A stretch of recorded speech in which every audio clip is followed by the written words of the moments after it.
जय हिंद सर।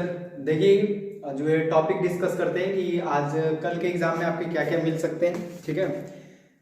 दिक्कत इस चीज़ की कि लेट बहुत हो गया, पर हम सोच रहे हैं कि इसके विषय में क्यों लेट हो गया, इस पर टाइम इन्वेस्ट करने से बेहतर है कि हम ये समझ लें कि टॉपिक क्या क्या आएगी। ठीक है, बाद में टाइम मिलेगा तो बात कर लेंगे। देखिए सबसे पहले शेड्यूल आपको पता होना चाहिए कि फिजिक्स से 25 नंबर के क्वेश्चन आएंगे और बायोलॉजी से भी 25 नंबर के क्वेश्चन आएंगे और आपकी जो केमिस्ट्री है उससे 20 नंबर के क्वेश्चन आएंगे। ठीक है, तो 25 25 50 20 70। ठीक है, ये क्वेश्चन का शेड्यूल रहेगा। आगे समझते हैं।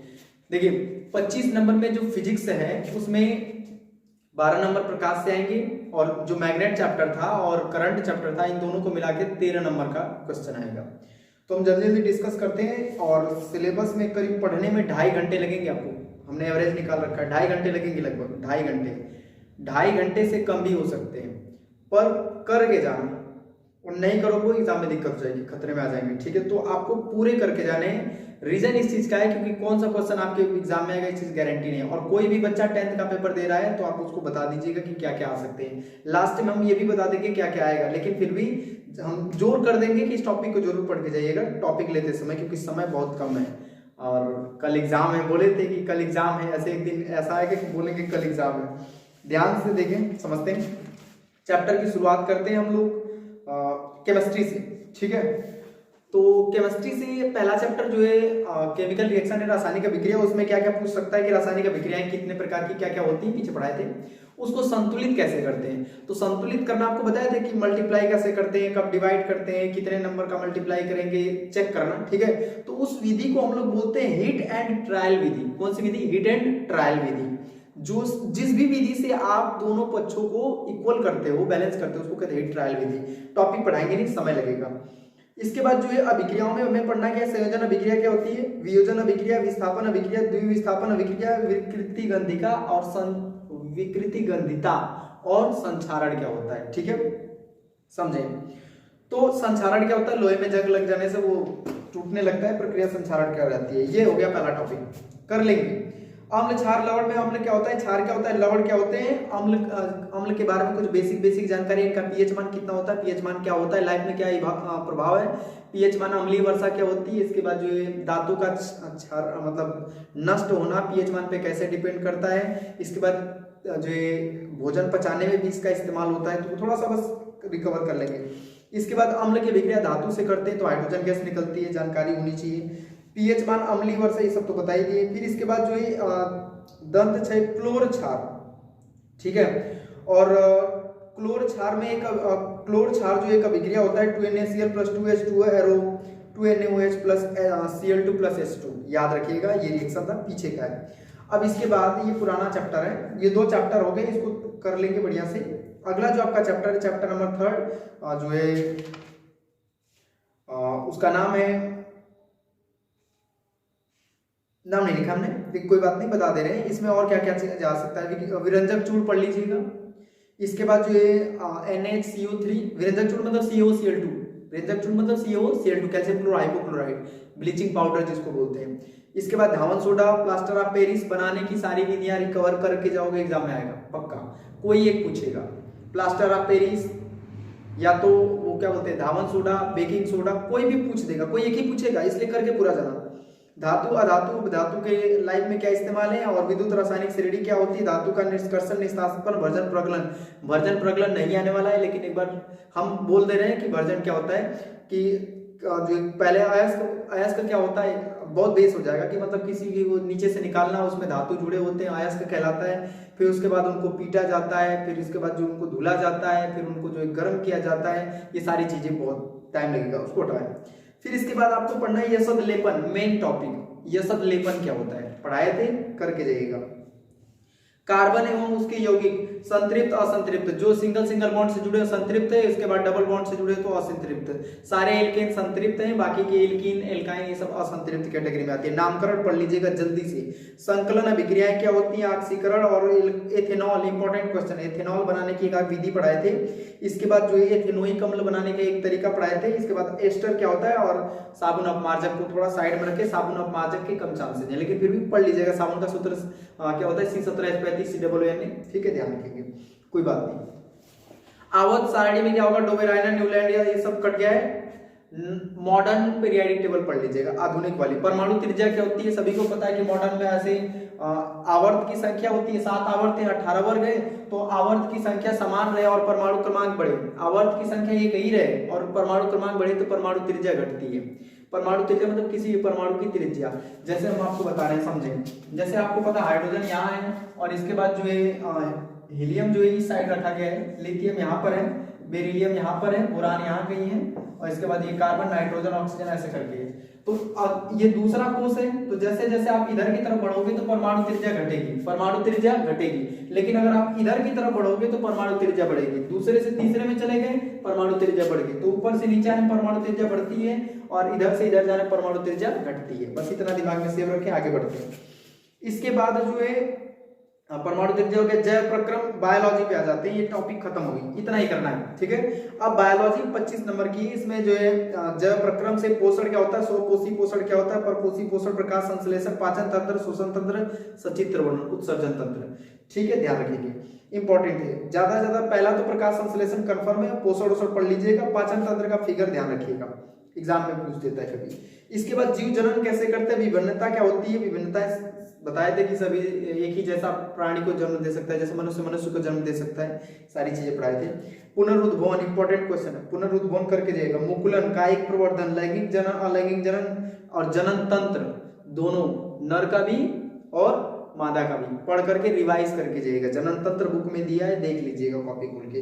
अनुवंशिकता, मेंडल का प्रभाव, उपार्जित लक्षण क्या होते हैं, जो लक्षण हम स्वयं उत्पन्न करते हैं उसको उपार्जित लक्षण कहते हैं। इसके बाद पीछे मेंडल का प्रभाव पढ़ाए थे और ओटीटी, कैपिटल टी, मटर के पौधे पर प्रयोग, वो सारी चीजें रिकवर कर लेंगे जल्दी से। अब सुने, ये तो हो गया आपकी पूरी बायोलॉजी, बस इतना ही करना है। तो बायोलॉजी होगी। फिजिक्स में ज्यादा मेहनत, समझो दिक्कत क्या है, क्योंकि उनको बनाना है एमसीक्यू क्वेश्चन, और एमसीक्यू क्वेश्चन का मतलब मल्टीपल चॉइस क्वेश्चन। तो फिजिक्स के जो सवाल बनाएंगे ना उसमें न्यूमेरिकल दे रहेंगे। केमिस्ट्री में न्यूमेरिकल होता नहीं, रिएक्शन होते हैं, थ्योरी होती है। बायोलॉजी में थ्योरी होती है, न्यूमेरिकल है नहीं। तो ये फिजिक्स में दिक्कत कराएंगे, बाकी किसी में दिक्कत नहीं है। केमिस्ट्री बढ़िया, लेकिन रिकवर सब करके जाना, नहीं तो फंस जाओगे। वो अल्कोहल, एथेनॉल वाला जो टॉपिक लास्ट में पढ़ाए थे उसको देख के जाना, नहीं देखो वो फंस जाएगा।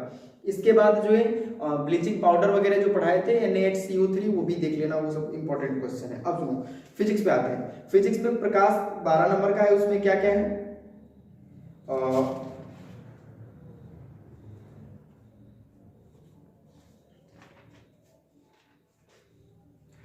अच्छा बायोलॉजी जो है वो आपकी 25 नंबर है, तो उसमें 5 नंबर जो है ना प्राकृतिक संसाधन पे जाते हैं। किस पे, प्राकृतिक संसाधन। उसमें क्या पढ़ना है वो भी बताते रहे, नहीं तो दिक्कत हो जाएगी, फिर कहेगा सर गड़बड़। ऊर्जा, ऊर्जा किसे कहते हैं, ऊर्जा के स्रोत क्या क्या है, नाभिकीय ऊर्जा क्या होती है, ऊर्जा सौर ऊर्जा किसे कहते हैं, सूर्य से प्राप्त होने वाली ऊर्जा सौर ऊर्जा कहलाती है। नाभिकीय ऊर्जा, नाभिक से प्राप्त होने वाली ऊर्जा को क्या कहते हैं, नाभिकीय ऊर्जा। सीएनजी क्या होता है, कंप्रेस नेचुरल गैस। सीएनजी का पूरा नाम पूछ देगा, कंप्रेस नेचुरल गैस, ठीक है, कंप्रेस नेचुरल गैस। इसके बाद पर्यावरण क्या होता है, परि प्लस आवरण, चारों तरफ से घिरा हुआ स्थान पर्यावरण कहलाता है। आहार जाल क्या होता है, मतलब कौन किसको खाता है। जैसे हम लोग मतलब एक एग्जांपल समझ लें कि जैसे हम लोग जो है किसी जानवर को खा लिए, मछली खा लिए, मछली हम अब जो है हमको भी तो कोई खा सकता है, ठीक है। तो ये जो है इस तरह से सिस्टम सर्कल चल रहा है कि पौधों को, जैसे मान लीजिए कि मान लीजिए दाना है, दाना को पंछी खा लिए, और पंछी को मान लीजिए सांप खा लिया, सांप को किसी और ने खा लिया, ऐसे करते हुए चल रहा है। मान लीजिए बाज ने खा लिया, बाज को फिर किसी और ने मार दिया, इस तरह करते हुए फिर इंसान भी उसको खाता है। तो ये सर्कल चल रहा है, इसी को कहते हैं आहार जाल। ओजोन परत क्या होती है, ओजोन के बारे में थोड़ा जाना, उसका फार्मूला O3 होता है। उसको पृथ्वी का छाता कहते हैं, क्योंकि वो सूर्य से आने वाले पराबैंगनी किरणों को पृथ्वी पर पहुंचने नहीं देती है, छान देती है पूरी तरह से। सूर्य से 3 किरणें निकलती है, अवरक्त किरणें, दृश्य किरणें, पराबैंगनी किरणें। जिन किरणों से गर्मी होती है अवरक्त किरणें, और जिन किरणों से हमें वस्तुएं दिखाई देती है दृश्य किरणें, और जिन किरणों से डॉक्यूमेंट्स चेक किया जाता है, ये हमारे लिए बहुत हानिकारक होती है, उसको हम लोग कहते हैं पराबैंगनी किरणें। और ओजोन परत हमें पराबैंगनी से रक्षा करती है, ठीक है। ओजोन इसलिए पृथ्वी का छाता कहलाता है।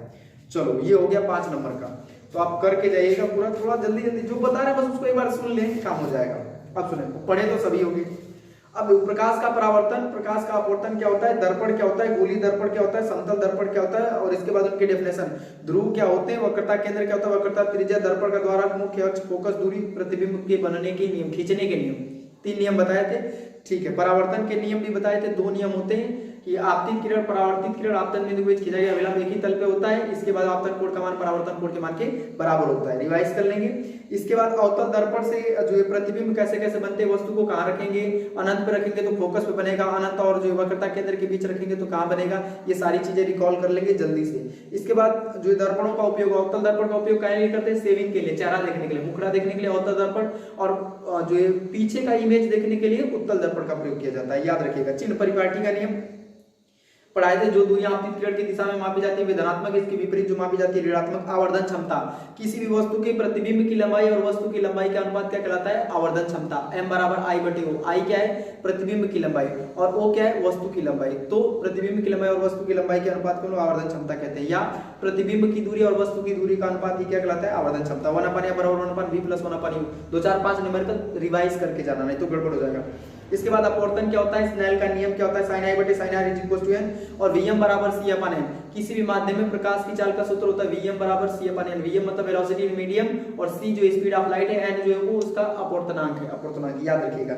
लेंस क्या होता है, अभिसारी लेंस किसे कहते हैं, अभिसारी प्रकृति क्या होती है और अपसारी प्रकृति क्या होती है। लेंस द्वारा प्रतिबिंब का जो है बनना क्या कैसे कैसे होता है, एक f1 होता है, 2f1 होता है, f2 होता है, 2f2 होता है, ठीक है। लेंस का ध्रुव होता है, वो सारी चीजें रिवाइज कर लेंगे। इसके बाद लेंस का सूत्र 1/n बराबर 1/v - 1/u रिवाइज कर लीजिएगा। इस पर न्यूमेरिकल एक कर लीजिएगा। लेंस की क्षमता एग्जाम में नहीं आएगा, कट गया है, लेकिन याद रखिएगा कि p = 1/f, या p बराबर 100/f, इसका मात्रक डायोप्टर होता है, पर कट गया। रंग बिरंगा संसार मानव नेत्र पढ़ लीजिएगा। इसमें क्या होता है, दृढ़ पत्र, रक्तक पटक, पुतली, रेटिना, कार्निया, जलीय द्रव, कचाप द्रव, मस्तिष्क, कैसे कैसे होता है। और किसी भी वस्तु का जो हमारे वस्तु को देखने की न्यूनतम दूरी 25 सेंटीमीटर होती है। किसी वस्तु का प्रतिबिंब हमारे शरीर पर 0.05 सेकंड के लिए रहता है। आंखों पर बना प्रतिबिंब 0.05 सेकंड तक ही रहता है, केवल बस इतने समय तक। इसके बाद उड़ जाता है, ठीक है। जैसे आप किसी वस्तु को देख लिए, उसका तुरंत इमेज सेव हो जाता है। किसी के चेहरा देख लिए, सुंदर लड़की, चेहरा सेव हो गया, वही चीज है। ध्यान सुनो। समंजन क्षमता क्या होती है, दोष क्या होता है, निकट दृष्टि दोष, जरा दृष्टि दोष, विचलन कोण क्या होता है, टिंडल प्रभाव क्या होता है। टिंडल प्रभाव क्या होता है, टिंडल ने एक घटना करी थी, बंद पात्र लिया था, मतलब रूम को बंद कर दिया था, और एक जो विलियन लिया, उस पर जब टॉर्च को गिराया तो देखा एक टिंडल जैसा शेप बन रहा था, शंकु जैसा, ठीक है। ऐसा कुछ ऐसा पात्र लिया था, तो इस पे जब प्रकाश किरण गिराया तो ऐसे बन रहा था, इस टाइप का शेप। तो उन्होंने कहा कि ये शंकु बन रहा है, इसलिए इसको टिंडल शंकु कहते हैं, टिंडल साइंटिस्ट थे, और इसलिए इस घटना को टिंडल प्रभाव कहते हैं। याद रखिएगा। अब समझते हैं। ये पहली टॉपिक हो गई पूरा प्रकाश। ये आएगी 12 नंबर का, जिसमें आपको मानव नेत्र अच्छे से कर लेना है, परावर्तन, और इसके बाद दर्पण सूत्र न्यूमेरिकल कर लीजिएगा। Vm बराबर c/n, और लेंस से भी क्वेश्चन उठा सकता है, तो ध्यान रखिएगा थोड़ा तेजी से। इसके बाद विद्युत धारा क्या होता है, I बराबर Q/T। विद्युत परिपथ क्या होते हैं, विभव विभवांतर क्या होता है, ये सारी चीजें कर लीजिएगा। V बराबर V बराबर W/Q। इसके बाद ओम का नियम क्या होता है, V बराबर I R बराबर ρL/r। विशिष्ट प्रतिरोध, चालक अचालक प्रतिरोधों की संयोजन, प्रतिरोधों का संयोजन, श्रेणी क्रम, समांतर क्रम। डेफिनेशन याद कर लीजिएगा, डेरिवेशन भी दोहरा लीजिएगा। इसके बाद विद्युत धारा का तापीय प्रभाव क्या होता है, P बराबर VH, H बराबर I²RT, H बराबर I²RT/4.2 कैलोरी के रूप में, P बराबर VI, P बराबर V²/r। सब सारी चीजें आपको पढ़ाया गया है, ये हमने लिखा इसलिए ताकि हम जल्दी बोल पाए, ठीक है। समय बहुत कम होता है। 1 किलोवाट घंटा बराबर 3.6 × 10⁻6 जूल। याद रखिएगा, एग्जाम में पूछ देगा। 1 इलेक्ट्रॉन वोल्ट बराबर 1.6 × 10⁻19 जूल। तो ये रिवाइज कर लीजिएगा। ये सब, एक इलेक्ट्रॉन का कितना होता है, 1.6 × 10⁻19 कूलाम। तो ये सारी चीजें रिवाइज करके जाएगा। चुंबकीय प्रभाव में क्या आएगा, ऑस्टर्न का प्रयोग पढ़ लीजिएगा। चुंबकीय बल रेखाओं के बारे में, फ्लेमिंग के दाएं हाथ का नियम, परिनालिका, टोरॉइड, चुंबकीय क्षेत्र क्या होता है, और एक समान चुंबकीय क्षेत्र में स्थित किसी धारावाही चालक पर लगने वाला बल बराबर आइडियल साइन थीटा। फ्लेमिंग के बाएं हाथ का नियम। इसके बाद विद्युत मोटर, विद्युत चुंबकीय प्रेरण, प्राथमिक कुंडली, द्वितीय कुंडली, विद्युत चुंबकीय प्रेरण करके जाएगा कि एक कुंडली के पास दूसरे कुंडली को रख करके पहले में बैटरी द्वारा दूसरे में अपने आप उड़ा जाता है, वो चीजें सारी चीजें एग्जाम्पल बताए थे। घरेलू पेपर एग्जाम में नहीं आ रहे हैं। विद्युत जनरेटर पढ़ लीजिएगा, एक बार रिवाइज कर लीजिएगा, पूछ सकता है। तो इतनी चीजें हैं, बहुत ज्यादा मेहनत नहीं है, लेकिन फिर भी एक बार जल्दी जल्दी रिवाइज कर लोगे तो काम हो जाएगा आपका। इतना सब पढ़ा है, ठीक है। और लेट इसलिए हो गया क्योंकि बहुत बिजी थी, और किसी तरह से जो है पहुंचे हैं, तो रात को ही वीडियो बना रहे हैं। ज्यादा से ज्यादा 2.5 घंटा लगेगा। अगर आप अभी भी देख लोगे, या चाहे भोर में भी उठ के देख लोगे, तो 2 घंटे में आप कवर कर लोगे, और इसके बाद एग्जाम आराम से दे पाएंगे। 5 बजे भी उठते हैं तो भी 6 साढ़े 6 बजे तक, 7 बजे तक देख लेंगे, और आराम से 7 बजे से पहुंचेंगे। स्कूल तो बदल नहीं जाएगा, स्कूल तो वही रहेगा, 8 बजे तक पहुंच जाएंगे आराम से। Thank you.